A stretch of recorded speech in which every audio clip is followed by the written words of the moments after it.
to improve defensively. And then, as you said, if the right guy presents himself, not unlike CD did last year, sometimes you just got to be in a situation where if he's by far the best player left on the board, then you've got to have confidence that you can make that selection.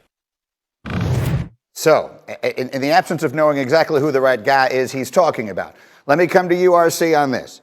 If you're making that pick for the Dallas Cowboys, what exactly are you doing? I'm staying at 10, and I'm drafting J.C. Horn.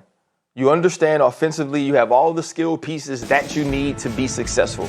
If you watch the film, if you watch the pro day, if you've really gone back and done your study on J.C. Horn, he's a guy who can obviously match up with very big receivers. We saw that against Seth Williams and Bo Nix when they played Auburn, but he's also a dude that can get in and out of cuts. When you look at some of the wide receivers that he's faced in the SEC, those that can get in and out of breaks, those that have the downfield speed, J.C. Horn has shut a lot of those guys down, and he's the consummate competitor. That's the type of dude they need. You now have Joe Witt, who is a great defensive back coach. He's coached Charles Woodson. He's coached Tremont Williams. He's been a guy who's been around great secondaries. That's who's there now.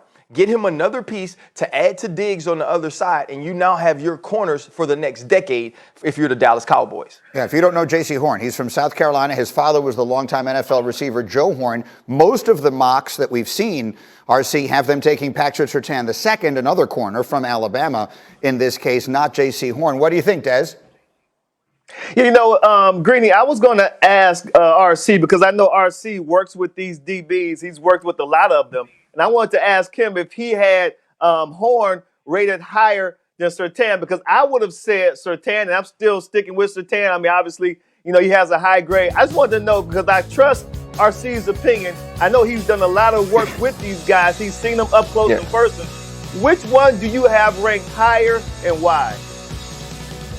I have J.C. Horn by an edge. I feel like Pat Surtain is close to what Aqib Talib is, but he's a dude I feel you're going to have to match up. He also hasn't necessarily shown the playmaking ability that I've seen from J.C. Horn. Now, I think that Pat Surtain will be a star. I just like J.C. Horn's versatility a little bit more than I like Patrick Surtain Jr.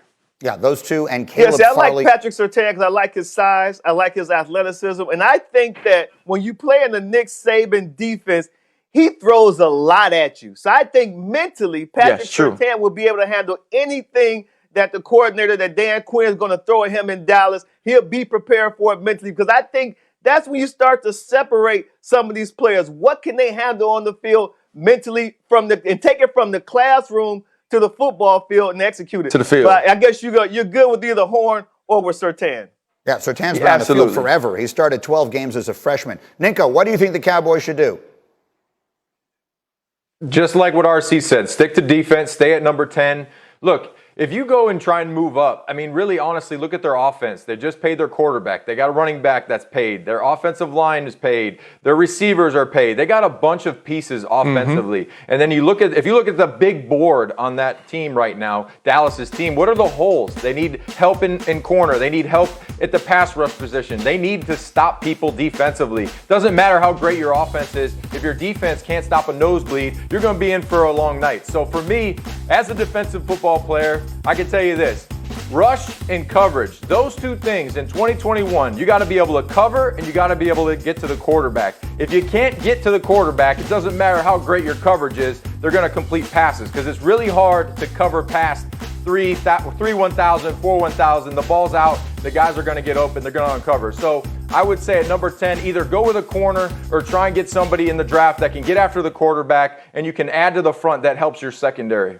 Yeah, if it's rush and coverage, the top of this draft is much more about the coverage than it is about the rush. Candidly, there probably isn't a pass rusher that wouldn't feel like a reach at number 10, and all these corners would feel like good picks. All right, we'll see what they do. Meanwhile, let's run the bases. A lot of action in the majors yesterday. It begins with the star. Shohei Ohtani became the first starting pitcher since at least 1901 to throw 4 shutout innings with at least 6 walks and 7 strikeouts.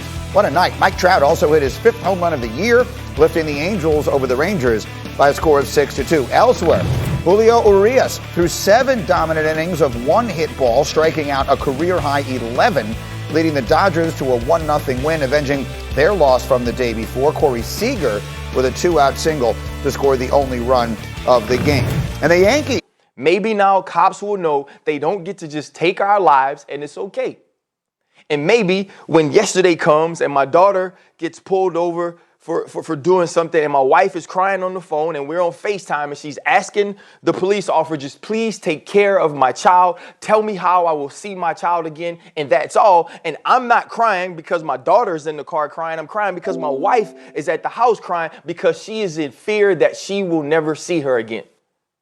That's black people. That's who we deal with every day. So for one day, we got relief. We got justice. We don't get to celebrate.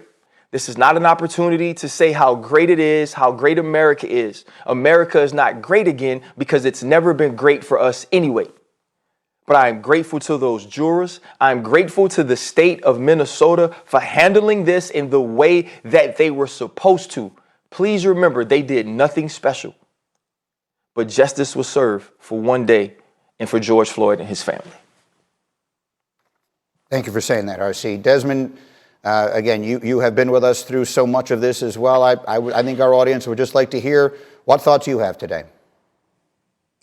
Well, first, I'd like to thank RC for sharing his thoughts and opening his heart to us because that was, exactly what I was thinking, how I felt.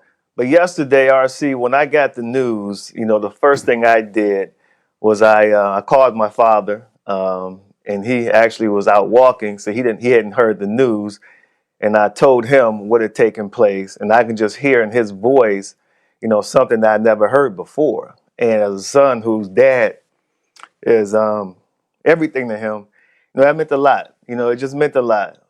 But I immediately turned to BBC because I always turn to BBC when something happens because I like to get the viewpoint of people outside of our country and see how they're looking at us. What type of lens are they looking at us through? And it took me back, RC and Greeny, to last summer when we discussed this. And this was global. This sparked a global reaction. And so I always felt like they couldn't get this one wrong. I mean, there were protests from Oakland to Iceland, from Brazil to Belgium, New Zealand, countries in Africa.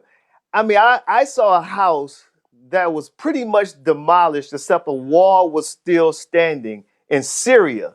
And they had a picture of George Floyd on the wall with his last words, "I can't breathe." So I'm telling you this to let you know this was always so much bigger than what happened in our borders.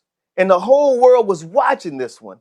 So I always felt they can't get this one wrong. They can't, because this one hits completely different. Now, obviously, as a part of the human family, the brown part of that spectrum, we're used to getting the verdict of not guilty.